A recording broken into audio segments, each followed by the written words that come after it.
30,000 and you are targeting somebody whose income level is not, who cannot afford such an item, and you now go on Facebook and you're running ads and you expect magic to happen, it doesn't work like that.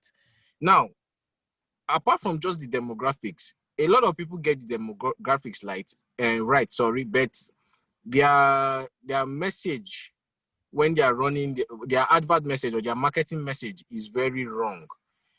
Now you must understand that marketing is all about communication. It is simply communication. If what you are running as an advert is not communicating in simple terms to the people who are supposed to buy, they will find it difficult understanding what you are even trying to sell. The third point is also the channels you are using to advertise. You can't be advertising a product that parents should buy, and you are now advertising to the kids. It doesn't work like that. There are some items that will require key decision makers to decide on whether they will buy or not, and not actually the person who will use it. So these are things you need to identify before you start marketing on whether Facebook, Google, or whatever channel you decide to pick. As regards the amount you should be spending on adverts, a lot of people just think that I will carry 1,000, carry 2,000 and run an advert and magic will happen. For God's sake, if you were to spend money on printing flyers and printing physical marketing materials, how much would you spend on it? Of course, you know yourself, you will spend much, much more than that. If you were to spend money on a radio jingle, you will spend more than 1,000, 2,000. There's this misconception about, running online adverts. People just think, okay, I can just throw in 500 naira, magic will happen from it. Doesn't work like that. You need to spend good money, even if you don't have a big budget. Let's take, for example, if you can say in a month, I want to spend 20,000 naira on online marketing or running adverts. Now, you could come up with a strategy and say, okay, I will split this 20,000 naira into 4 places. Since we have 4 weeks in a month, I will spend 5,000 per month. 5,000 is almost an equivalent of today, if we use the current black market exchange rate, that is almost $10. So I will say, okay, per week, I will spend $10 on running adverts. Now, there's something we call A/B testing. For my first month or 2 months in business, I just want to test. I will come up with different marketing campaigns or different ad strategies. I will come up with different messages in my ad campaign. Let me test and see what people are receptive to. What will they connect with easily? Thank God for analytics. That's the difference between running online adverts and running physical adverts. You can check based on analytics. You can now tell, okay, this ad is performing well. You can now even drill deeper to find out, okay, this is the reason why this ad that is performing well is performing well. You can now tell, okay, is it based on the message? Is it based on the pricing of my product? Is it based on the channel which I'm even using to run this advert? All those things will be given to you in the analytics area of whatever channel you are using to run the adverts. But please and please do not put in funny amounts of money and expect magic to happen. It takes time and it takes a lot of dedication from you to test the waters. You need to understand that, like Mr. Olorunshola said, the customer behavioral pattern in Nigeria is different. So you need to really spend time in understanding how your intended target audience will behave and how they will, what's it called? How they would how well they'll be receptive to the message or the marketing message you are putting out there. And also budget good money, please. It doesn't have to be much. Budget something that will be good enough to get you good results. Don't throw in 2,000 and run an advert for one whole month with 2,000. It does not work. It does not work. It does not work, please. Please. It doesn't have to be much. You might not have a big budget, but allocate something reasonable to your monthly. Big companies do it. This is how they run. There's a monthly spend, there's a yearly spend on advertising. As a business owner, these are things you should have outlined in your business plan. This is the amount you will spend on marketing for the year. This is how you will split it over the months. Please, it's very important. All right, thank you. Thanks a lot, sir. Okay, so the next question is for Mr. Olorunshola Emmanuel. We're still waiting for our audience to drop their questions in there. But while we're waiting for them, Mr. Emmanuel, you've authored different books and those books are selling in hundreds of thousands and millions too. So I want to ask how there are some authors that they've authored books, and the book is looking at them, they are looking at the book, and 1 year, 2 years, nothing is selling. And they keep authoring. Some of them have authored 30 books, and nobody is buying those books. They are just piling it up. So I want to ask, how would you advise that people, what are the strategies to selling books that you have used, and share some experience with us on your books that you have sold, and the numbers and the quantity and the strategy? Okay, thank you very much. Okay. When it comes to books, I think it still boils down to understanding the community that you are. Like my uncle always says something that wherever you find people, you find money. Mm. And since I started listening to that man say those words, he keeps saying, wherever you see people, you see money, Emmanuel. So when you see a large number of people, the first thing that should come to your mind is, what can you give them that will make them give you their money? Mm. So when I started having that mindset, Mm. it helps me to keep knowing what to offer people per time. And I'll give you an example. When I said I've trained over 9,000 individuals, when I was training these people, before I direct them to companies that does, like when I train people how to start mini importation and e-commerce business, I direct them to companies that help them buy goods in China and help them ship to Nigeria. But at the point when I've trained about 3,000, I keep remembering that my uncle will say, when you have people, you have money. Mm. Now, 3,000 people that I've had, I'm directing them to this company. That means this company is making money. Then in December of 1 year, I think December of 2017, the company, one of the companies that I direct people to, they contacted me and said, thank you for supporting us throughout the year. Please send your account number. And they sent me 50,000 naira. And I said to myself, Emmanuel, if these people can send you 50,000, Mm. you have made them 5 million naira. That is the summary of it. So I started looking at, okay, what can I offer? So that was how I started my own company, DGV Nigeria Limited, that helps people to start procuring and shipping goods to Nigeria. Now, talking about people being the reason for me doing the things I do. Now, I have these people, I've trained them how to do e-commerce business. They know how to buy now. They know how to buy quality goods, how to ship it to Nigeria. Now, another major problem they have is how to sell. We talked about adverts. So I see a lot of them who say, okay, the ad is not converting. This one is not doing. I've imported the goods, is in my house. I cannot sell it and all. So I decided to say, okay, what if I write a book to help these people? I already know their needs. So instead of me sitting down to be consulting with them one after the other, if I write a book, the book will get to where I cannot get to. The book will travel far and near, and people can keep reading it, and it will be as if they are hearing from me. And I'll use the latest one as an example. I got married in March, as you are aware, Mr. Tosin, and then I went to Dubai for my honeymoon, and then the honeymoon we scheduled for 10 days. The lockdown met us in Dubai, me and my wife, and we we end up spending 3 months. And the 3 months was a time for me that I think personally, it's a good one eventually because I get to have time with my wife. But at the point I got bored, I just sit down, watch TV, press my phone all day and all. So I started to write a book because during that lockdown, a lot of persons were just at home watching movies, and then some were losing their jobs and all. So everybody's attention was now focusing on online. People were now starting, okay, start a business online. So those needs now prompted me to say, okay, Emmanuel, people are now understanding the potentials and the power in going online for business. So what can I offer these people? I now decided to write a book. I wrote a book, The Online Selling Manual.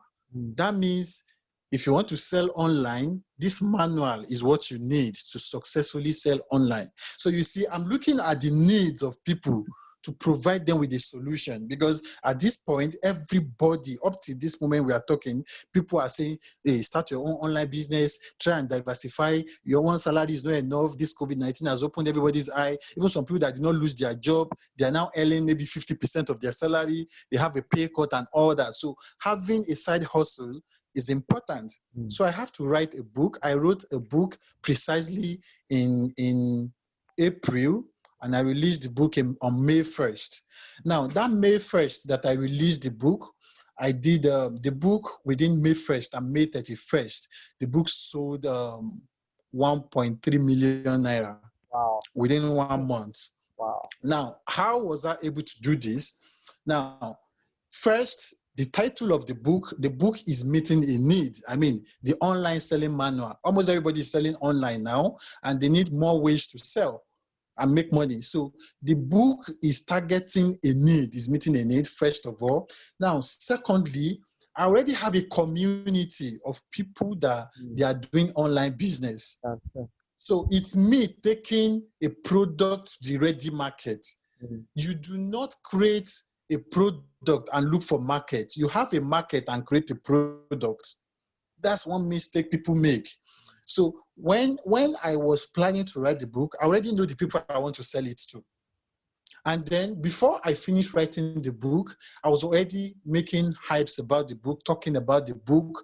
I'm launching my new book next month. You can't afford to miss this book. This book is going to do this, is going to do. I was giving tips. So I was feeding their hunger already. At times, I'll just do a free thread on my social media pages. This is how I made, okay, let me even share this with you. In that April, during the lockdown when everybody was at home, I was in Dubai and I was selling a product and I made 450,000. And I was in Dubai and I was selling the product in Nigeria. So this is the product sold 450,000 naira, and I did a trade how I made 450,000 naira in 2 days without running Facebook ads. I did a trade on Twitter. The thread had over 100 retweets. People were, that kind of thing gets attention. So I said, the method I use, I shared how I sold it. And I said, for more tips on how I sold this product, I gave them the product. If you go on my Twitter page, you still see this thing. Just search for it. So I gave them those product I sold and how I sold it. And I said, for more on how to make this kind of sales, watch out for my new book coming next month. So I was already feeding their mindset that, okay, we are expecting something from this guy. And then for you to be able to be an authority in book selling, especially ebooks, you have to be able to be an authority at the field, at that particular niche you are writing on. You have to possess that power to let them believe that you have the solution to their problem. So me sharing those tips with them was my only little way of giving them something to look forward to. And then another thing I did was when the book finally launched, I did sales. I told them that was why I was able to do 1.3 million in the first month. Because first, I said the book was going to be selling for 5,000, but for the people that are going to buy this first week, they are going to be paying only 3,500. Now, everybody likes freebies. Everybody likes, and there's what we call in sales, fear of missing out converts in a very wonderful way, because when you create scarcity and urgency for a product, people want to buy it instantly so that they will not miss out. Also, they don't want to be left out. They want, they said it's just for these 2 weeks. So everybody wants to get it before the price goes to 5,000. So that kind of worked for me because I set it at 3.5. But I think the nice thing that now broke the camel's back that made me to have such good record in the first month was I now introduced affiliate system. Now, affiliate is part of the thing about in the book. So I was now using what they learned in the book to do for them. So when you buy that book, you have your anybody buy the book through you. So me, I was selling the book for 3,500, and I was saying if anybody sells the book, if you share the link to the book on your social media pages or whatever, and people buy, you get 1,000 from the book. Wow. So imagine buying a book for 3,500, and then if you share it, and people buy you 1,000. That means 10 people buy that book. Those strategies I used to drive it. Now, after that first month of to 5,000, if you go on my website, I don't make at least one sale. The people that already bought the book, they keep sharing. They keep saying, "Oh, you should read this book. The book is wonderful. This is this. This is that." So it's always important. The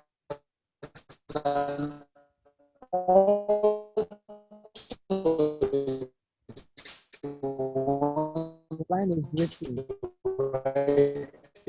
Book to first do it. Make sure you are writing to. Oh, so can you hear me now? Yes, yes, yes.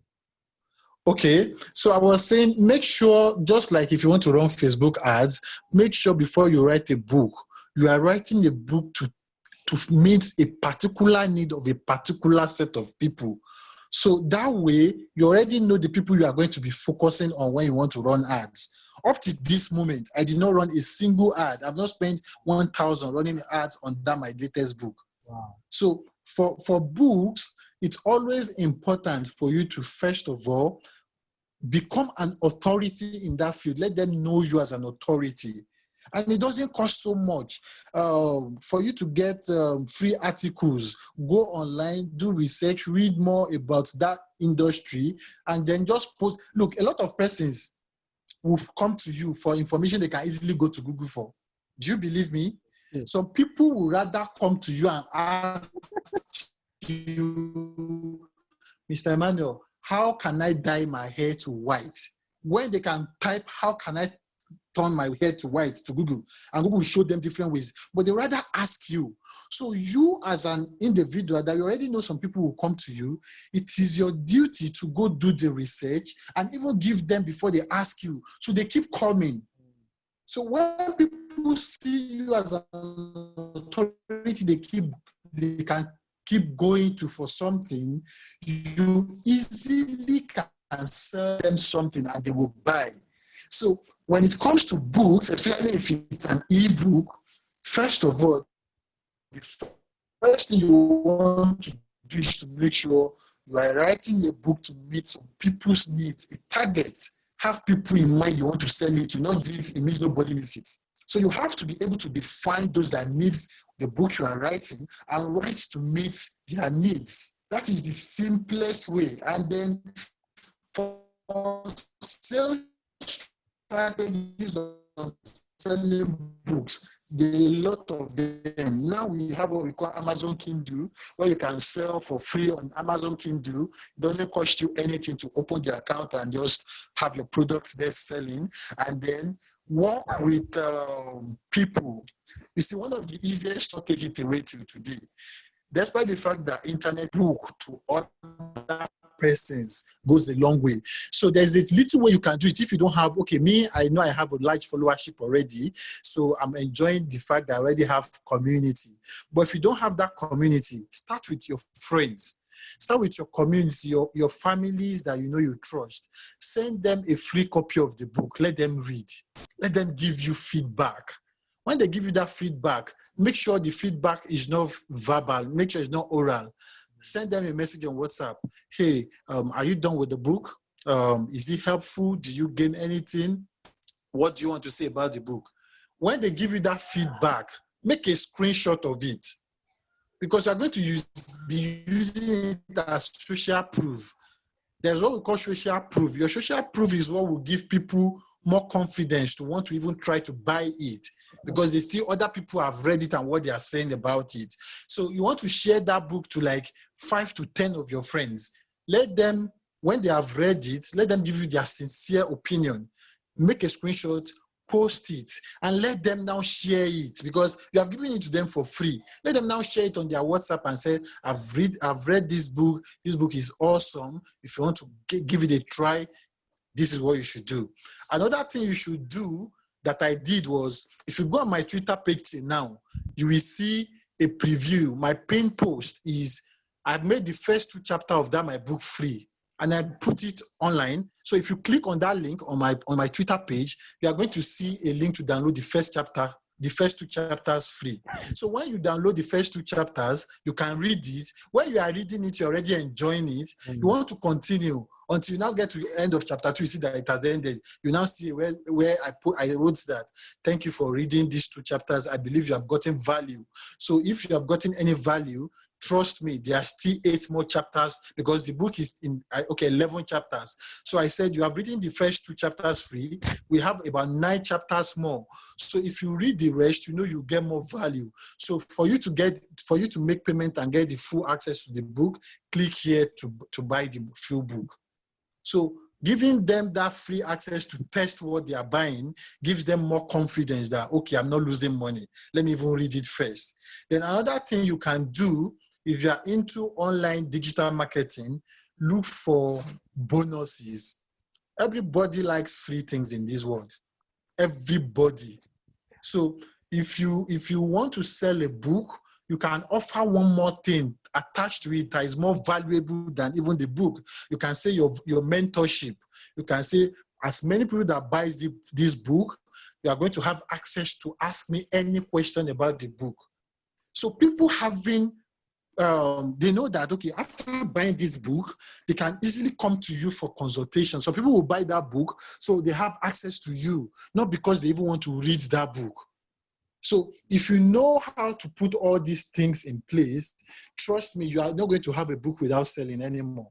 Because, okay, I'm launching a new book again for September, and that one will come with a course, a new ebook and a video course. It's a combo. I'm launching it in September, and I'm already bullish about it. I'm targeting the first one that I should have at least 1,000 sales. Wow. At least 1,000 sales. So, and that is because I already know the people I'm targeting. I already know how I want to reach them. I already know the kind of bonuses I'm going to add. I already know ways I'm going to get them to believe in the product. So if you put all these things in place, I believe you have a product or a book out there that is selling, and you make a lot of money. Thank you very much. Wow.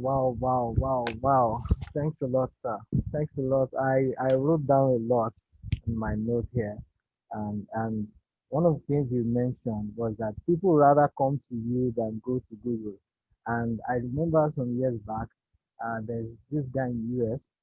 He's already in a developed country, but he'll be asking me things. And I'm in that habit that whenever he asks me anything, I would not tell him I don't know. I'll just delay my response, quickly go on Google and get it back to him. He will laugh at me. He will be so happy that I gave him the answers. And Exactly. in my mind, I'll be like, this thing, Haba, you're advanced. You should just pick your phones. But I think it's a mental laziness. Exactly. So you have to be able to do that. When they don't want to do it for them, and it will put you ahead of them. Thanks a lot. And another thing I wrote down in my notes before, one of our speakers also have joined, Mr. Izu Samuel, which I will be asking a question shortly. Another thing I jotted down from your talk, Mr. Emmanuel, is that many people will first of all create the product. They will now be looking for the market. And exactly. The thing is, they have to have a ready market, a hot market. Once you have a hot market, you can sell anything to them. They already trust you. They already buy into your personality. They already know your brand. So, and that is one thing I think many of us in here need to pay attention to. Okay, before I call on Mr. Izu Samuel with a question, I was sneezing that time like twice, and somebody said in this COVID-19 period, use your mask to cover your screen. Okay, so we have the first speaker, Mr. Izu Samuel. Mr. Izu Samuel is a Bill Kennedy's certified speaker, public speaker. is one of my close friends that when I listen to him speak, if there's something that burns, he's loaded. He's loaded and needed. So he's also here with us. He's a public speaker and an author. So the question I want to ask him is this. He has authored books. Mr. Izu Samuel, you've authored books. Let's know how many books have you authored and where do you get the time to write? Uh, Many people want to write, they have a book in them that needs to come out, but they don't have the time. And some of them, they are still writing one book for 1 year. And based on what Mr. Emmanuel said, he wrote a book within 1 month. And I have a friend in India too. When I met him last year, he told me that he had a writers community where every one of them, they were up to like 150 or so. Every one of them will wake up as early as 6 a.m. No, 4 a.m. or 5 a.m. And once they wake up, they will connect online, a video conference. And once they connect, that 4 a.m. to like 6 a.m., all of them are connected and they are writing their books. And I said, like, wow. So that now became a commitment to them that they have formed a circle and each one is inspiring the rest and the other. So you give a video call to remind them to wake up and join this thing, and they do that to publish their individual books. So I want to ask you, Mr. Izu Samuel, how many books have you authored, and how do you get the time to write? We live in a busy world, but how do you get the time to write? And when you write, what's the average for you to finish a book? How long do you take when you're writing each day or each week or every time you write? Right. I want to say good evening to everyone here, and I'm so sorry for joining this meeting quite late. I met the speaker who just concluded, and within the short time that I listened to him, I don't take for granted a few information I got from him. Thank you very much. And I also want to extend my regards to Mr. Tosin Katto for always putting out something out there with the intent to empower people and have people to, be thoroughly informed. We live in a digital space, and that has given us the opportunity to learn without even stepping out. All right, so I want to say thank you, Mr. Tosin. And I also want to say thanks to everyone here. I don't know you all, but I'm so glad that Mr. Tosin is hosting me today here. Straight to the question that Mr. Tosin asked, I have authored about 7 different books on effective communications. 7 different books on effective communications. And just very recently, I authored one. The title of that book is She is Value. She as Public Speaking. She is Value. She as Public Speaking. That book was actually written as a result of the fact that I wanted people to see the value of public speaking from the feminine point of view. When God created women, God meant women to be very attractive. It's a very powerful book. It's a book that you really need to read, right? Now, to the other question that Mr. Tosin asked, how long I normally write the books and all of that, right? This book actually took me about 6 months and 2 weeks to write. 6 months and 2 weeks to write. So I don't just write within 2 days or 3 days or 4 days. I write within a year. I'm still writing a book. I'm still evaluating. I'm still making researches, because the quality of a book is not just about the packaging. The quality of a book is not just about how you want people to see you as an author. The quality of a book is on the basis of the quality of time you have invested in researching. Every book is a content. Every book is a content. And content is not whole. Content is not whole. Content becomes very appreciative by the time you have, evaluated your own information, evaluated your experience, evaluated the experience of others. Is a combination of a lot of information. So to do this and to have it well well informing, you need to, galvanize a lot of time. You need to take your time to do a lot of research. You need to take your time to discuss with people. In fact, before I put out any book, I normally send a prototype to people outside of the nation, to people within the nation, to my mentors, to my mentees. I would just send the book within the groups that I belong to and ask them for evaluation. Even if it takes 1 month of evaluation, I will still need to be very patient. So it's not just about writing a book. This is my personal perception anyway. Is about what someone would take home, what someone would become, what someone would possibly decide to do after reading your book. So this is how I would like to respond to Mr. Tosin's Okay, question. fine. I don't know if you have any other question, Let, so we let me can do let me question and also answer. let me throw in more light to the question. Like now, when you decide to write and you sit to write, do you work with a routine or you just write anytime you feel like writing? There, like I give an example of an Indian friend that every day they have made it a habit that they always wake up to write. So is it that you write every day for 1 year, or you write when you get inspiration to write? And when you write, do you write for 2 hours, 1 hour, or you write for 4 hours, or you get just a practical into your private routine of writing? All right, thank you for that question anyway. I write on the basis of objective. So I don't believe in writing every day because I want to finish a book within a year or within 6 months. No. Sometimes I don't even tell myself that I will write this book for 1 year. It's not about writing it for 1 year. It's about how you are being inspired. Now I'm talking about myself. So I need to be inspired before I write. One of the books I wrote a couple of years ago, which was all centered around teenagers, is a public speaking book for teenagers. The book is about 126 pages, an ebook. The soft copy, hard copy is still available anyway. Now, I got at least 15 pages of that book from the bathroom while I was, in the bathroom. The inspiration came. I had to, rush out to pen down some lines, some inspirational lines that dropped while I was in the bathroom.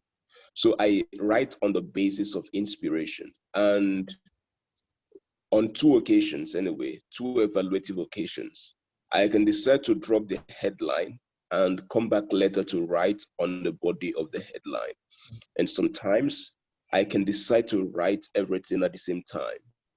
But I make sure that when I write, I don't write when my brain is already, dull, when my brain cells can no more, give me the required energy to write continuously. So that goes to say that I write sometimes within 3 hours and 30 minutes.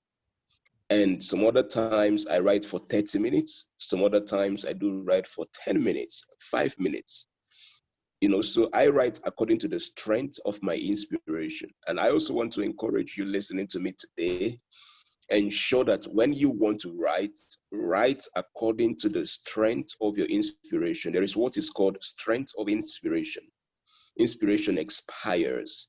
So write according to the strength of your inspiration. It's very important. You will give a fake information. You will give a duplicated information. You will give an information that is based on plagiaristic detail if you do not work and write according to the strength of your inspiration. Every information you have comes by inspiration. So I ask you, what is the strength of your inspiration? All right, Mr. Tosin. Okay, wow, thanks a lot. I got that line right according to the strength of your inspiration. So, some inspirations will come and you can spend hours on it, while some will come with just a line of thought, which is that good. I remember when I wrote my book then, because I've done ghostwriting for many people. I just do the ghostwriting, I get my money, and they get the credit because those people don't have the time to write, but they want Yeah. to write. So what I do is once they give me a breakdown of their materials, and I see their line of thought, I just start developing it. So I develop it into hundreds of pages, and I get my money, and they get the credit and the authorship and everything. But one thing I had in my mind as a judge is that the book is my product, which is when it blesses people's life, I indirectly have blessed them. You get. So that has been my joy. So I also write. I agree with what you said on writing based on the kind of inspiration. The last book I wrote, the second to the last book I wrote, which was How to Sell. I remember that day I was going home and the inspiration just came for the book title. Uh, I think in pictures. When the book title came, it came. Uh, I saw the yellow book cover. That's how I think and that's how I see it. So I saw the yellow book cover and I saw sale, and that was the only thing I saw. So when I started processing what I saw, then I looked at it that the book cannot be sell. It will not sell. You get headline matters. Are you getting? So I only saw a fraction of the mental picture of the revelation, which was there. I now have to process what I saw that there must be some part I didn't see, which was now how to sell. You get so I now added the how to there because the how to makes it more catchy and it sells more because of the headline how to sell. So it's always good to write based on inspiration. Mr. Shea, I want to ask you this question. Many trainings I've done, there is one common problem that business owners have whether it's in Nigeria, whether it's in Ghana, Kenya, Sierra Leone, Morocco, anywhere, they have one common problem. And I'm sure you know the problem, but I'll say it, and I need you to help as many that are here because they have that same problem. When I ask people, when I set up forms for events, I ask them to share with me one of their major challenges, and the problem is always the same. And what is that problem? Low sales and no sales. That's a major problem that business owners have. They complain that I don't get sales, I don't get customers. Are you getting? Some of them, what are they doing wrong?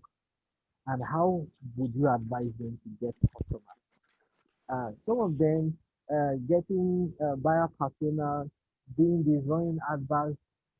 Some of them have tried it, but what are they doing wrong? How can they get customers? After today's uh, meeting, hangout, practical things that once they hear it, they do it and they get more customers, they get more clients. What are the things you will advise? Because many people in here have that same problem. They are not getting more sales and they don't know the way out. Mr. Share. Okay, sir. The challenge with low sales and no sales. Um, it's relative to businesses, I won't lie, because first of all, a lot of business owners forget that depending on the nature of their business, there's something we call in season and out of season. There are some products you sell during a particular season, you are bound to yield higher sales volumes. While during some certain seasons, you are guaranteed that you are going to have low sales. Take, for example, someone who runs a bakery, who is into bread making. I'm just trying to use an example that we can all relate to so that it will be easier for us to grasp what I'm trying to say. If you run a bakery, you know that during the rainy season, there's a tendency for your product to peak because a lot of people will be drinking tea to stay warm. And when you are drinking tea, it must accompany something. And the most logical companion is bread. Now, during the dry season, there will be low sales because people tend to drink more of cold items during the dry season because of the weather. Now, you must understand that even if you are someone who is in training, there's a peak season when the sales for training is very high, which is usually around January, February, when everybody is trying to ginger themselves for the year, writing New Year resolutions, writing this one, I must achieve this year on this year. So there's this tendency that when you put up what's it called, an advert or a sales pitch for such products during the beginning of the year, people tend to buy more. Now, another reason why a lot of people have low sales and have no sales is there is no constant flow of people who are seeing what it is they are selling. Yes, you run an ad once and you have maybe 1,000 people who came into your group or who contacted you or who, inquired about what it is you were selling. A lot of people now stop at that. They forget that getting traffic to your business should be a continuous thing. There's this formula I normally use. I always use like a 1% to 5% conversion rate for every 1,000 people who see what I'm trying to do. Now it's simple. For example, I have a training I want to run and I want to get 1,000 people into maybe my WhatsApp group or my Telegram group.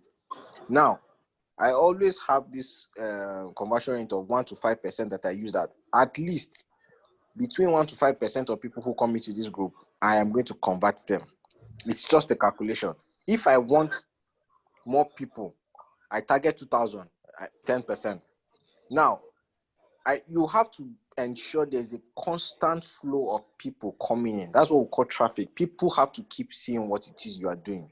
The more they see, the more or the higher your conversion rate. You don't just do something once and then end it there, thinking that magically things will just be, sales will just be coming in based on what you have done. Now, you must understand that, let's use bigger companies, for example. There's a reason why your Coca-Cola will keep advertising to you every year. Because they need you to keep seeing it. They need you to remember that we are still in business. People have a very short memory span. No, I'm not. Victoria, but since she's not here, I'll help her. The moment, the moment you give them that wide gap in a time frame where they forget about you, it is going to be very difficult for them to remember you when the need for that thing arises. That's why you see a lot of successful people who are into the business of leveraging on online tools, online channels for their advertising, marketing, and for their sales are always running advertisements constantly. They are always putting themselves in front of you, trying to make you remember that, see, I am still available. Even if you have not bought something from me, I am still available. Also, for those who have bought from them, they are always trying to, keep in touch. How are you faring? The thing you bought from me, was it useful? If you're still having challenges, how can I, what can I do to, to help or to assist or to improve on what it is you have bought from me and all of that? That's where customer satisfaction comes into play. Customer care is very important. A lot of people ignore these things and you forget that business isn't about making the icing on the cake for every business person is not your revenue, is not your sales. For you to get the revenue, for you to get the sales you are looking for, you must have a very good relationship with your customers. A lot of people forget relationship and are always trying to aim for revenue, sales, profit, revenue, sales, profit. For you to have good revenue, for you to have good sales, for you to have good profit, you must have a good relationship with your customers, which is very key. You have people who are already bought from you. How are you nurturing them? How are you upselling to them? How are you ensuring that what it is they have bought from you is actually helping them solve that problem or that need they had before they bought it from you? I've seen a lot of entrepreneurs who sell a product to somebody. They will promise you heaven and earth. The moment you buy that product, these people turn into monsters automatically. And you begin to wonder, was this not this person that was pitching to me about this product, sounding all nice and all good, and at the end of the day, has already changed immediately I paid money? So it boils down to a lot of factors.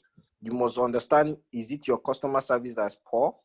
Maybe that's the reason why you're having low sales or no sales at all. Is it your mode of nurturing. Is your sales funnel, are you getting it right? How are you getting people to see what it is? Once they get into that attraction stage, how are you nurturing them to up to the stage where they buy from you? And after they have bought from you, how are you still keeping in touch with them? These things are very key. You have more tendency to resell to somebody who has bought from you, who has enjoyed what they have bought from you in the past. Than for you, it's easier to sell to that kind of person than even trying to sell to somebody who has never even had a taste of what it is you've had.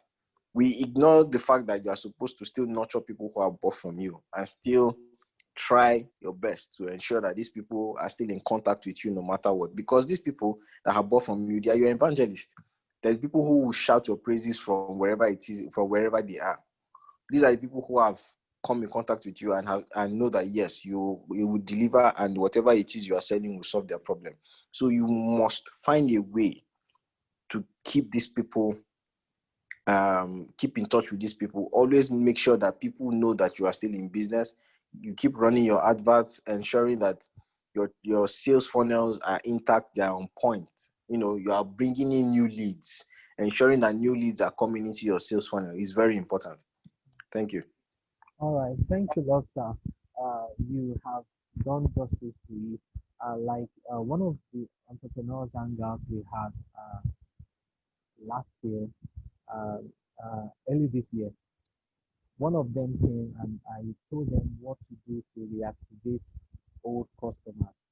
And the following month, when she came for the entrepreneurs hangout, she was like, she did it and she got like 3 to 4 new uh, jobs, 4 new sales from old customers. So there's always need to nurture old customers, because if you nurture them well, you will get them to be your evangelist, even though what you're selling is not something they need to buy often, but they will help you out to get more sales. One thing that people need to know is that once you are making leverage, or you are leveraging on referrals, then you have 50% of the work done. 50% of the work is done when you are leveraging on referrals. So the next question is going to Mr. Emmanuel. But before that, someone wrote that so writer's block is inevitable in writing if you don't flow with inspiration. Let me answer to that. Writer's block is inevitable, right? But you can minimize it based on Mr. Samuel, Izu Samuel said something on getting inspiration and the strength of inspiration. There are some things I've come to learn and know that makes my work very easy. Inspirations come to some people once in a while, but there are certain things you can do to stir up inspiration. You can position yourself for inspiration, and that's how I get inspirations anytime and every time, because I know what to do to get inspired. Are you getting? So writer's block can be minimized. How can you minimize it? One of the things I do is this. I create the atmosphere that will inspire me to write. Are you getting? So sometimes I listen to music. Once I start listening to music, the thoughts start flowing, and when the thought is flowing, then I can start typing. Are you getting? Sometimes I read other books. Once I start reading other books, my thoughts are stirred up, because if it's not stirred up, you can't write. You experience writer's block. So once I start reading other books, motivational books or books relating to what I want to write, once I start doing that, I get the inspiration to write. There are other times I listen to audio messages. Once I start listening to it, I get the thoughts, I get the inspiration. So these are simple ways you can minimize writer's block. There are other times that writer's block happen, and most of the time when they happen to me is when I'm tired. When I'm tired, or my thoughts are scattered in many things, I can't get inspiration.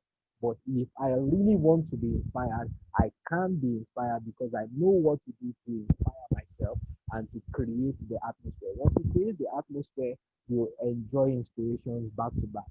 But if you don't know how to create it, inspirations will only be coming once in a while to you, and that will affect how often you can write. Mr. Manuel, this question is to you. Hope I've answered you, Mesha, on that. Mr. Manuel, this question is to you. With the rise in exchange rate, what's the alternative for those in mini importation? There are some that they are into mini importation and they are doing well with it. But now that the exchange rate is rising, what they are selling is will become too expensive for them to continue in it.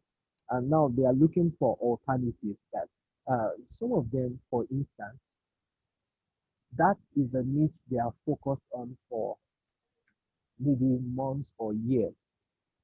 So what would you advise? Do they have to change niche? Because now some of them will find it difficult to change niche, thinking that me that have been known with accessories, how will I now change and be selling on these? And me that have been known with on these, how will I change and be selling footwear? So what would you advise that they do? Okay. I think for this question, changing the niche is really not a solution. It's not even an answer. The former speaker spoke about not just focusing as a business person. You do not focus on just one sale, but retainership, keeping your customers in touch so that they keep coming back. That is why it's always advisable for every business owner to have a list. If you have a list, you can push them emails at intervals, maybe every week. Like in my business, like I said, my company is fully into procurement and logistics. We help people. We have office in China and Nigeria and Ghana. So my Chinese team will help people buy the goods, ship it to Nigeria. They will go to our Lagos office to pick the goods. Now, this pandemic has affected our industry, I think more than any other industry. So what we did was, the virus actually started in China. We didn't know that it would eventually get to Nigeria. But immediately the virus started in China, we were sending email to our customers to keep them in the know. China, this is the situation in China right now. In case you're experiencing delay in getting your goods to Nigeria, this is the situation with China. Some parts of China has been partially locked down. We didn't know that it would get to this. This was as out of February. This one I'm saying February. My company, we had to do a video. All our Nigerian staff, we compiled it into one message, a minute video, and sent it to them in China, posted on our social media. They are saying was like anything that affects China affects the whole world. We are with you. Coronavirus will end soon. We are sending word of messages to China and sending such videos to. So we're keeping them informed. When the exchange rate started moving from, started doing marathon and going on the high side, we're keeping them informed at every point, sending email, newsletter, letting them know, okay, this is the situation, we are in this together. Now, for you as a product, as a mini importation or e-commerce person, it is your responsibility to educate your client base. You don't just sell to them and believe that's all. You are looking for new customers. Your ability to resell over and over again to one person, it's what makes you a real business, saying one sale. So you, for like exchange rate, like presently at the moment, the exchange rate is actually making sense. By Monday, it should even get better because the CBN released a statement, Excel Forex today. And once dollar is freely available, the rate will come down. At least I made one purchase today, and I think they charged me $4.45. Compared to $4.70, $4.80. So it's already coming down gradually. Even RMB, Chinese yuan, we were buying Chinese yuan as at of day before yesterday, I bought Chinese yuan at 69.5 for one RMB. But as of today, those people are even the one coming to me, do you want to buy? And it's already selling at around 67. Around 67.5. So it's already, exchange rate is, I think Naira will start appreciating once international airports open and then foreign trade is allowed. Or changing niche at this point will cause them more and more stress, especially because no matter the niche you are going into, as long as it's still within importation and e-commerce, you cannot escape the exchange rate. You are still going to pay for shipping fee, you are still going to pay for the exchange rate and all those things. So to me, Afloat at this period is looking for ways to, like, if you used to sell, what best example can I use? Look within your niche and set things that are maybe relatively less heavy. Because one of the things that takes money in importation and e-commerce is shipping fee because of the kg. The shipping fee, like, for example, some persons do not know that it's not the price of the product you are buying that determines the shipping fee, but the weight. A lot of persons don't know that. Take, for example, AC, normal AC that we fix in our houses for the house to be cold. AC is selling in Nigeria maybe 1.5 horsepower, around 120 for good brands, around 120K. Do you know the same AC, 1 point something horsepower, 1.5 horsepower that is very good? You can get it in China, maybe on excuse me, maybe on Alibaba or 1688. You can get it around maybe 40,000. The same AC is selling for 120, 150, almost 200K in Nigeria. You can sell it, you can get it around 30,000 to 40,000. But by the time you now look at the kg, now maybe that one AC, maybe one is weighing up to 30 kg, for example. And presently, the exchange rate for shipping is about $8 per kg. And you are buying something that is weighing up to 30 kg. That means 30 kg times 8. I mean, 1 kg is $8. So by the time you convert it and add to Nigerian, the cost of shipping the product might even be up to 80,000. Are you seeing the difference?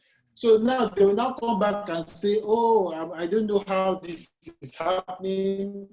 I paid only 30,000 for this product. I'm paying for shipping for 80,000. So what people can do at this period is, if they are selling AC, they can start looking for mini farms. Now, it's still their niche, but they are just looking for more products that is easier for people to still afford to buy at this period. And that is why we always advise people, in whatsoever you want to do, make sure they need. During the lockdown, when I was in Dubai in April, I saw the product.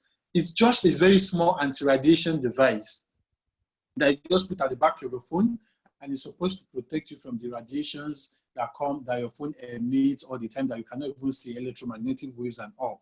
Now, the product was not selling as much as I thought it would sell, and I just left it in my office.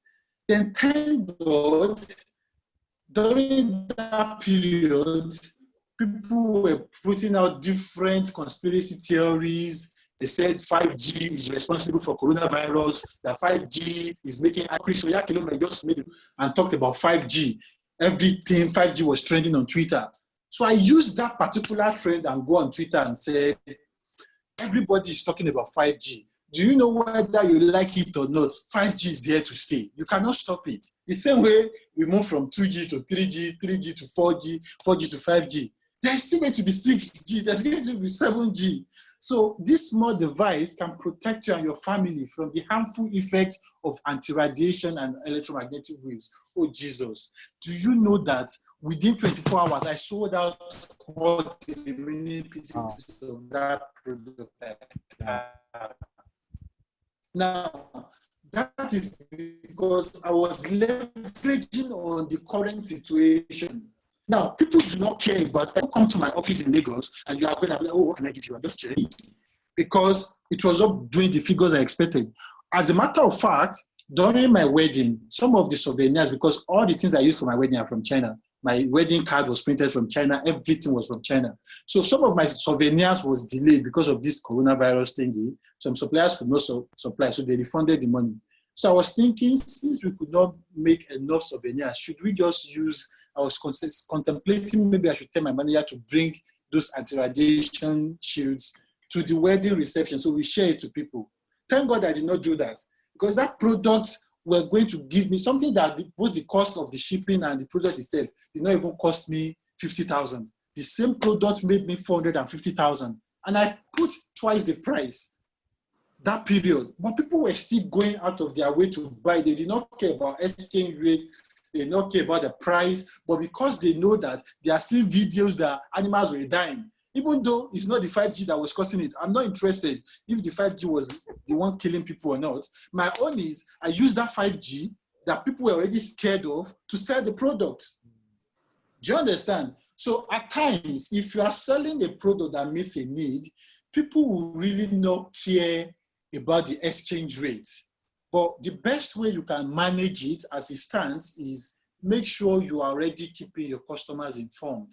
Make sure you carry them along. At times, this period, you can, okay, maybe someone bought a shoe from you, and then you know that you are still likely going to sell shoe to the person.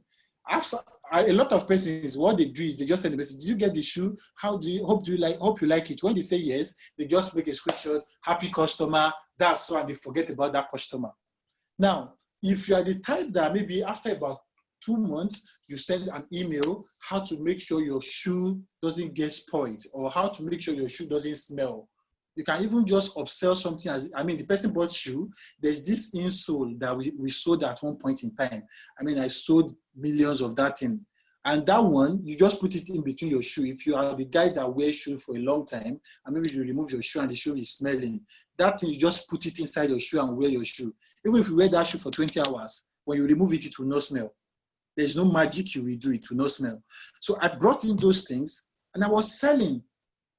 So if people understand that if you are selling a shoe to this person and this person has bought the shoe, after about 2 weeks, you send a message to the person, following up with the person, you can upsell them by selling that small this thing to them and letting them know that, oh, the exchange rate has actually increased. But because you are my customer, I understand the situation of the things with the country, how everything has increased, but we are still trying to give you value. So I'm going to be giving this thing at 50% off. And you can even let them be able to verify. You can tell them in your email newsletter and tell them this thing in the market is selling for 500 naira right now on Jumia. You can even mention the competitor's name if you want to be daring in your sales. You can say on Jumia, this thing is selling for 500. But because of the situation, because I want to keep my customers happy, we just want to understand, and this is our only little way of supporting you. We are making it available for you at 300 naira or 200 naira. Just make sure you are still able to make profit, even if it's going to be lesser than what you already plan to make. Offer it for free. They will not forget that point, that little thing, even if you are saving them 100 naira, they will not forget. So that when the things now happen like this, your own target is just to make sure you keep them in check so that if they can afford it, because another thing is, even if you are offering them for cheap, even if you are offering them for 10 naira, they cannot afford it, they cannot afford it. No. So as long as they can afford it, yes, sir. So as long as they can afford it, they will still buy, they will not look at the exchange rate. So I think it's not about changing, because it's a normal, it's a global, it's a nationwide something. It's not like you are the only one that this thing is affecting. So your own is just to make sure you keep going on with your team, with your customers, following up with them and sending them constant updates. And you, in any way you think you can help them, offer to serve them, offer to give them something free. Like my company, all we are supposed to be doing is to just help people procure and ship. But we do more of a lot of CSR. Like presently, anybody that comes to our office to pick up their goods, we give them free face masks, at least 5 pieces, because we brought in a lot of them that we are giving out for free. We are doing a lot of free, small things at times to organize trainings, how to make sales in your business. Those little things, they'll cover up for your own lapses. That is why you see some persons, even if their products are expensive, they make sales than you, that you are even trying to save cost and saying you are making your own cheaper. Because the normal human mind at times is even configured to think if it's cheap, it's fake. Meanwhile, even if your product is expensive and it's fake, some people would rather buy that one that is expensive because they attach value to price. So I think anybody that is into e-commerce at the moment, your thing is just to keep trying to target more people, more high-end customers that can afford to pay and understand what the situation is at the moment, not changing your niche or trying to sell something else. Thank you. Oh, thanks a lot, sir. So, at this point, do you have questions that you want to ask and you feel that typing it is not the best? You want to unmute yourself and ask. Is there anyone that wants to unmute himself or herself and ask questions? So you can go ahead and unmute yourself and ask our speakers questions. We have digital marketers, two digital marketers, plus myself making three. Then we have one certified public speaker also here. So do you want to ask questions or mute yourself? Make sure you're not in a noisy place and go ahead and ask. 30 seconds for that. Anybody? Anybody? Anybody? Okay, so if you have questions, raise your hands in the chat, then I will allow you to ask your question. So I want to ask Mr. Izu Samuel this question. Someone said that because we tried to generate questions before now, and one of the questions was that how do I become established as a public speaker? How do I become established? What are the steps and processes that I need to grow in the industry? So please, over to you. What are the steps and process the person has to go through? What are the kind of trainings the person has to go through to become a public speaker?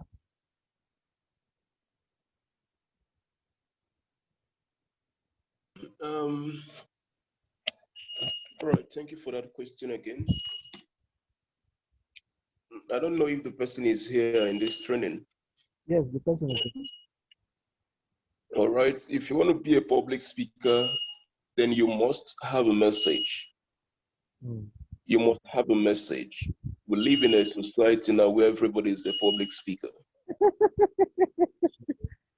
If you want your voice to be loud amongst the many voices out there, it takes only a message to attract the sustainable attention of the real audience that would listen to you.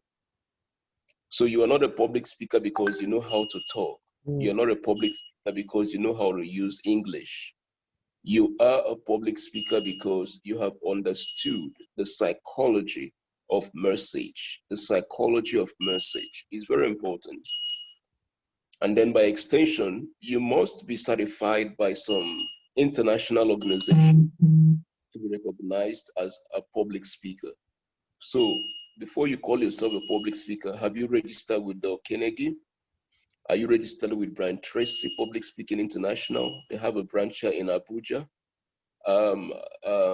Have you registered with Tokyo Public Speakers nationwide? Have you registered with Nigeria Association of Public Speakers? You know, do you know who Fela Durotoyo is? You know, you need to be able to be part of a system in order to be recognized as, you know, as someone who is part of that system. You know, for you to be considered a university graduate, you should have graduated from a university. So you're not a university graduate because you can blow good grammar and you can dress well. No. You are a university graduate because you have passed through a certain university's ethics, standard, and cultural manners. So those things are what makes you a university graduate. And the same is applicable to public speaking. So I don't know if I answered your question, but that is just in a nutshell, that is how to be a public speaker. Yeah. Yes, sir. Thanks a lot. You answered it. The truth is that many people are saying something, but not everybody has something to say. People just talk and talk. I remember last year I did a public speaking training for some people, and I gave them a test to talk for 30 seconds. And that 30 seconds, everything you want to say, you must say it within the 30 seconds. But guess what? The 30 seconds looks too small that some could not even say anything. I said, if you can't say anything within 30 seconds, it's because you don't have something to say. You get? There was one of them that talked for 30 seconds to 1 minute. And when he was done, I asked him, what did you just say? what were you trying to point out? And he was lost because he was saying different things just for saying sake. And at the end of the day, there was no objective, there was no message. He was just communicating, saying something out. Are you getting it? So, Mr. Samuel has done justice to the question. He needs to have a message. What are you wired for? What are you passionate about? I always tell people something that when you see a problem, it's because you are wired for the solution. So everybody is not going to see that problem. Everybody is not going to see that something is wrong. But if your attention goes to that something is wrong, it's because you are wired for the solution, which you now need to look deep within, stop criticizing that thing, create the solution. Are you getting? So I always tell people that, Mr. Shea, I want to ask you this question. Some people believe that email marketing is dead. When you want to when they see trainings for email marketing, they will feel like, when last did I check my email? Mr. Emmanuel made an important point when he says that the last question when he was answering it, he made an important point of list building where you have your list and you are communicating with them updates. You are communicating with them. So even if you need to change the trend of product you are offering, because you have a list, you are communicating with them. And Mr. Shere, you also mentioned that relationship with that nurturing thing, which has to also do with list building. There is less that can be done on WhatsApp for building relationships.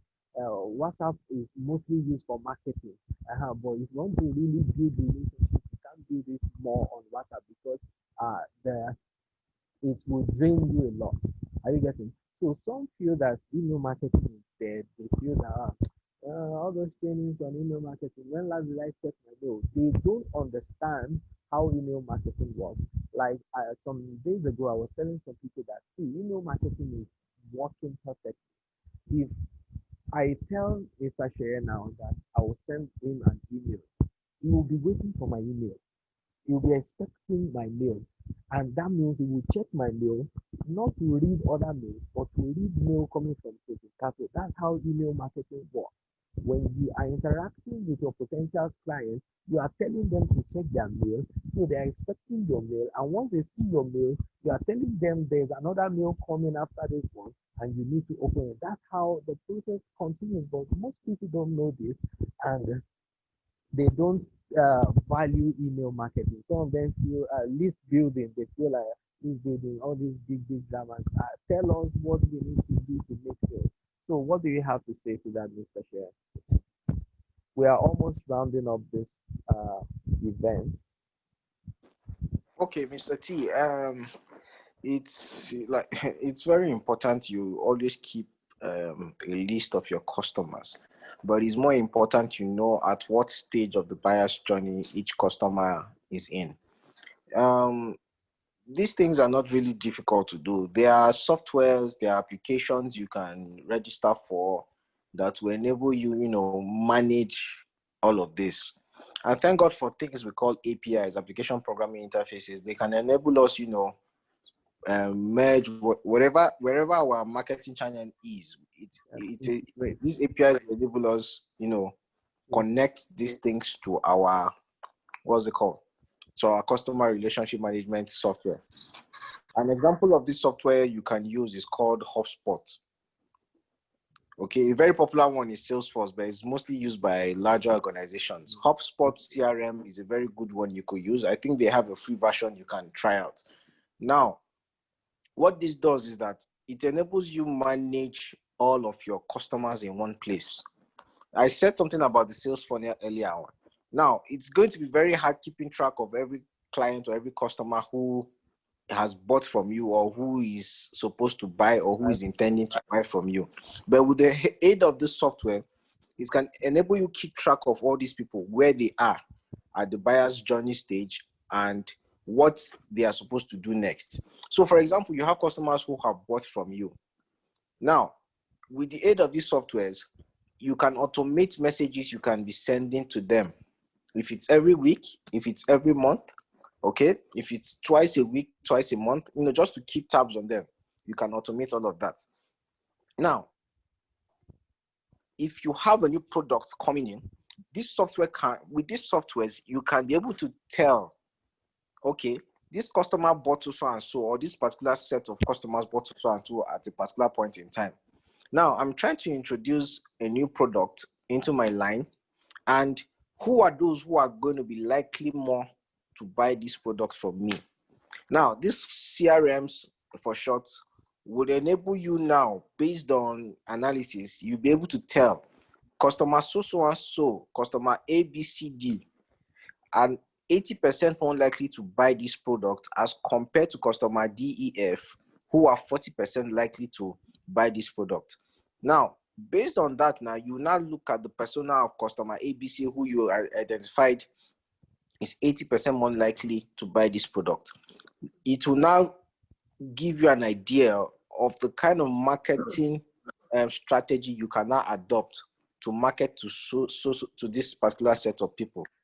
Now, these softwares will enable you keep track of where your customers are, okay, where they ought to be, and where you can take them to within the customer's buyer's journey.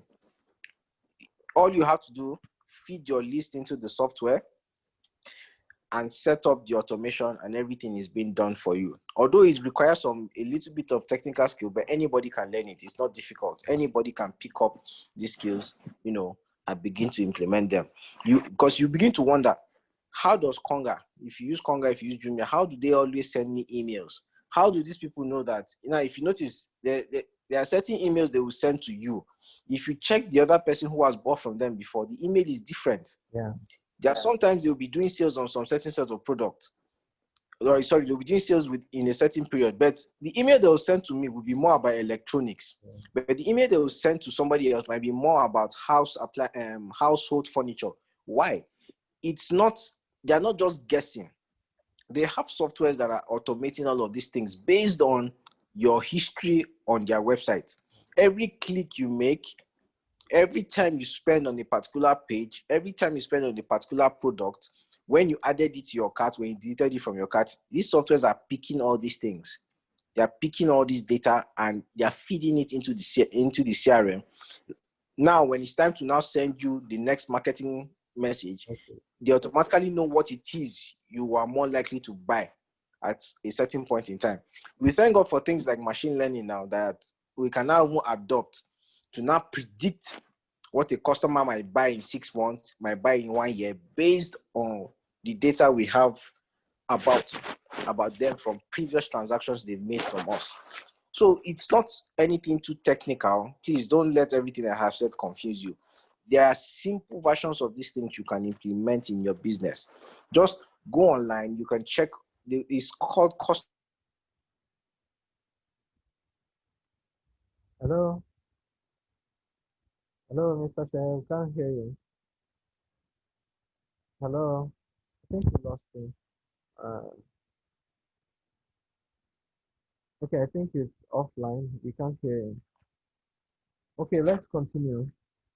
Mr. Emmanuel, please, MCC and Samuel Omotesho, they asked a question that we want you to answer. How can one start an online business with no startup capital? They want to know how one can start an online business with no startup capital. Then secondly, you can do the 2 questions in one, and after that, we'll be rounding off this event. Secondly, another one asked that I need an eye opener on mini importation, so you can crash the 2 questions together. Okay, starting an online business, without capital, first, starting an online business is a broad thing to say. Online business covers different things. So it will be easier if the person is speaking a particular niche, a particular category in online business. For example, e-commerce is still an online business. Information marketing is still an online business. Selling ebook is a digital product. Selling digital product is an online Like business. business. Selling courses online, teaching people what you know is online business. So they're easier for me to answer precisely if the person has a particular online business he or she wants to go into. I can advise based on experience or experience of others or something. But just saying you want to start an online business Okay, I without think the person capital, has it's a responded. The person said freelance writing. oh, this one, okay, you really don't need capital to start this one. If you're a good writer, I think the first thing you want to do, look for someone you can volunteer for, someone or a brand can volunteer. This part, a lot of persons, young entrepreneurs don't like this part. They don't like volunteer or intern somewhere where you don't have to get paid or just work for them and then use it for about 2-3 months to get exposure and more this because it's always important. But if you do not want to go that route, there are a lot of online sites where you can volunteer, you can start putting your contents for sale, you can use Upwork, you can use open account on JVZoo, Warrior Plus, what's it called, Fiverr. You can sign up on all these places, and you meet a lot of persons that are looking for services of a freelance writer, content writer, and all that. And you can put a price, but before that, you have to be able to, like I said, the easiest way to do these things is to have some friends and family that you have written for, that you have worked for, review your work on those sites to give you good ratings. And that is where, again, volunteering or internship works, because if you volunteer for an organization and you tell them, okay, maybe they have like 5 staff and you just talk to them. If you are doing well, you're able to talk to the owner or the team, they will be willing to go create account on that place and give you good ratings first. Because those ratings are what customers are looking for. When customers want to patronize you, they want to look at, has anybody bought from you before? Are they satisfied? Did they enjoy what they got? If they did not, they will not want to lose you. So as a freelance writer, it's easier for you to get started. But even if you don't want to spend any money at all, invest at least domain name and hosting. Buy a domain name. It's underrated. I mean, one of our ministers, I don't want to mention his name, a minister in Nigeria today, when I was in Dubai, I was contacting the Nigerian government for evacuation flight on how we return to Nigeria. So he's one of the ministers I was talking to.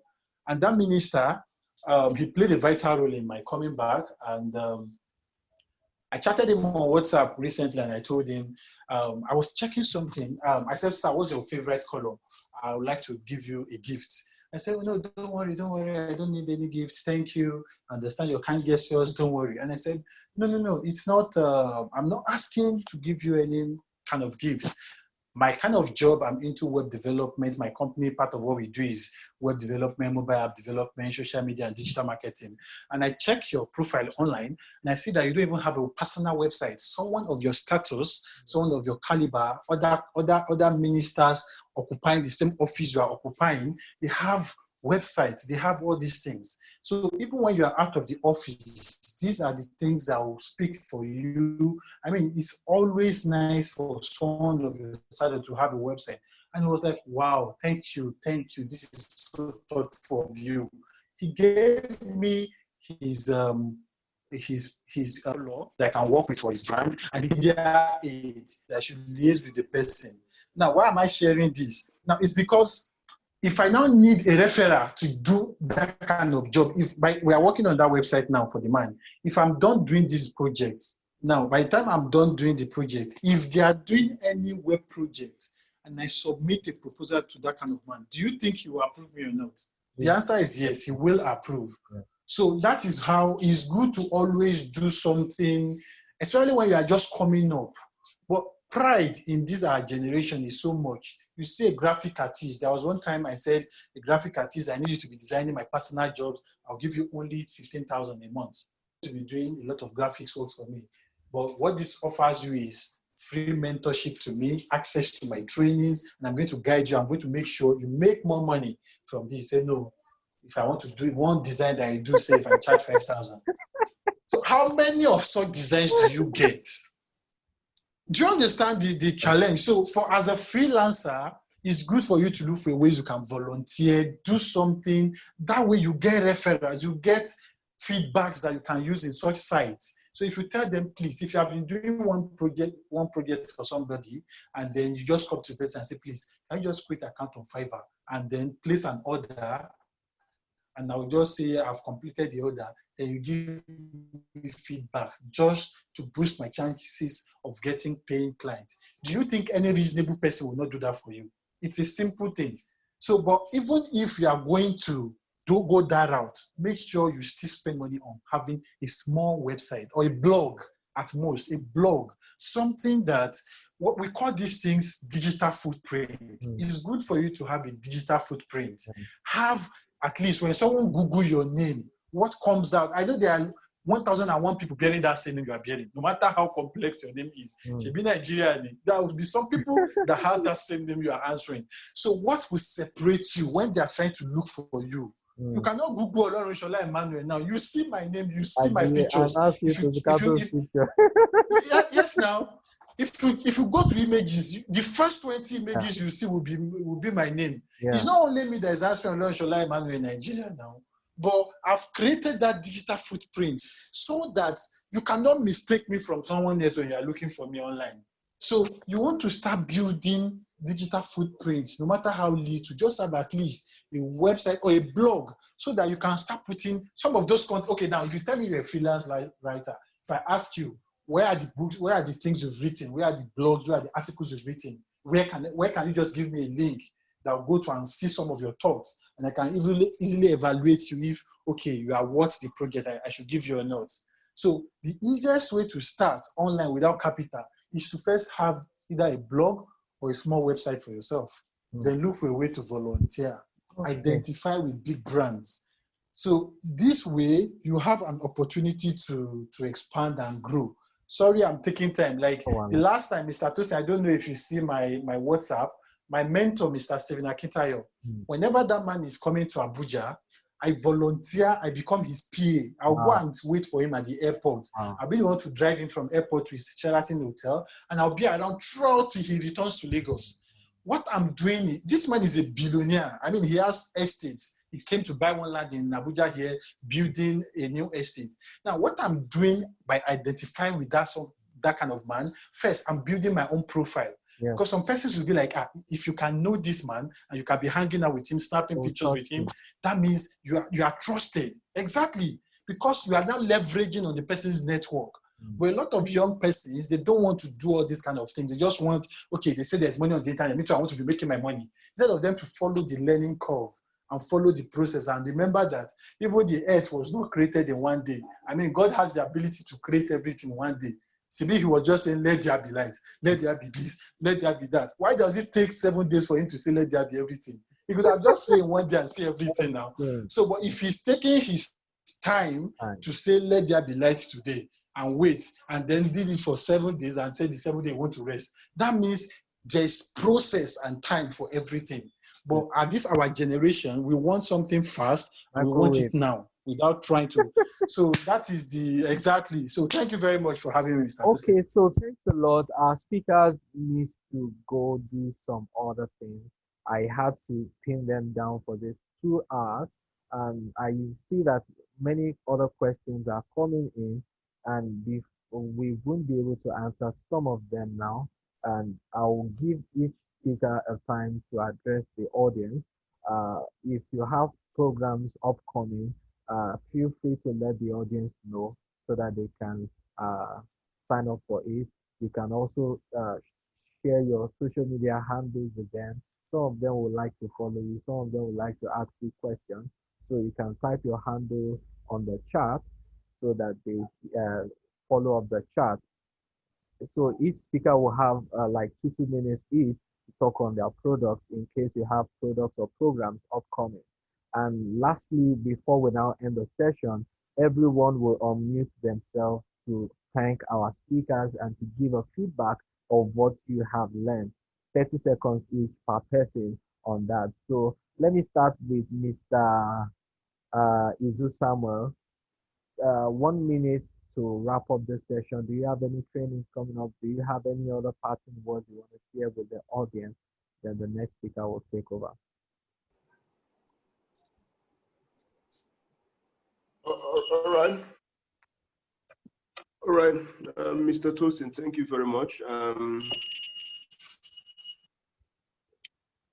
I don't really have any program coming up on board. I don't like to announce programs, this way, But I just want to say thank you, Tosin, for the hosts, and I want to say thanks to every one of you for being part of this training today, and for as much as many of you would like to be certified public speakers under Del Carnegie in Abuja here. I base in Abuja, I work in Abuja. Feel free to reach out to Mr. Tosin. Through Mr. Tosin, you can reach out to me. If you go on the social media, Facebook, you can type Izu Samuel. You're gonna get me there. Just thank you very much for the little time. I've learned a lot from all these people. Thank you. God bless you all. Bless you all. Cheers. Mr. Shea. Mr. Shea. Mr. Tosin. Yes. I apologize. I got disconnected while I was talking. No problem. I didn't even realize it. Yeah. I had finished what I was saying. Yes, sir. Okay. I would like to appreciate you for this platform and for connecting me with other like-minded guys. It's hard to find. It's actually difficult to find people who think like this. Although I was asked to come and speak, but I must confess I have learned a lot myself too.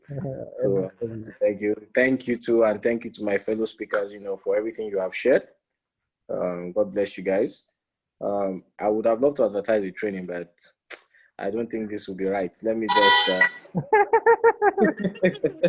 If anyone is interested in knowing what I do or want to connect with me, but you can drop your handle. Some of them would like to follow you.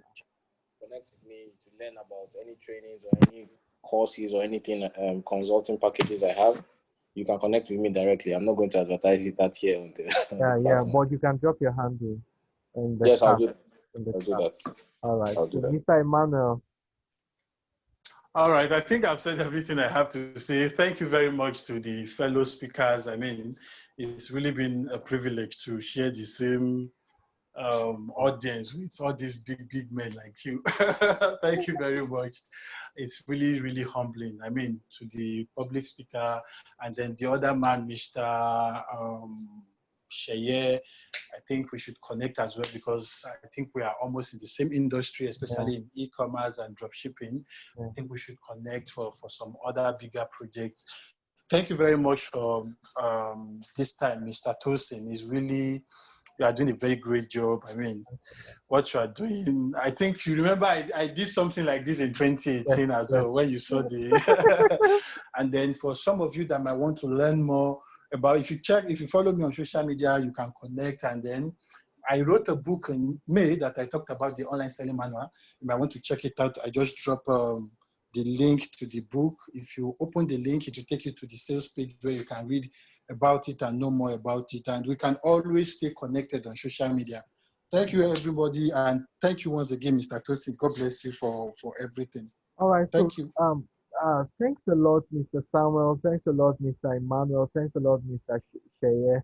I value your presence and I'm not taking you for granted. The 2 hours you gave, I know that people ought to pay heavily for this if they are meeting with you personally.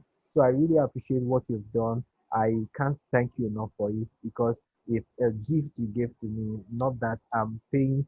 Some of you don't think I'm going to pay them after this event. They did it for me as a gift. So thanks a lot for believing in me. Thanks a lot for being there for me. And I want to appreciate you. One thing I have at the back of my mind when I do things is this. The people I bring to any audience, I don't just bring any out persons. I bring people that I trust. I bring people that I know that this person is genuine. Number one, the person has content. Number two, the person has character. If those two things are missing, I can't bring you to an audience because at the end of the day, my name will be at stake. So content and character, these people have it, and I think you need to connect with them.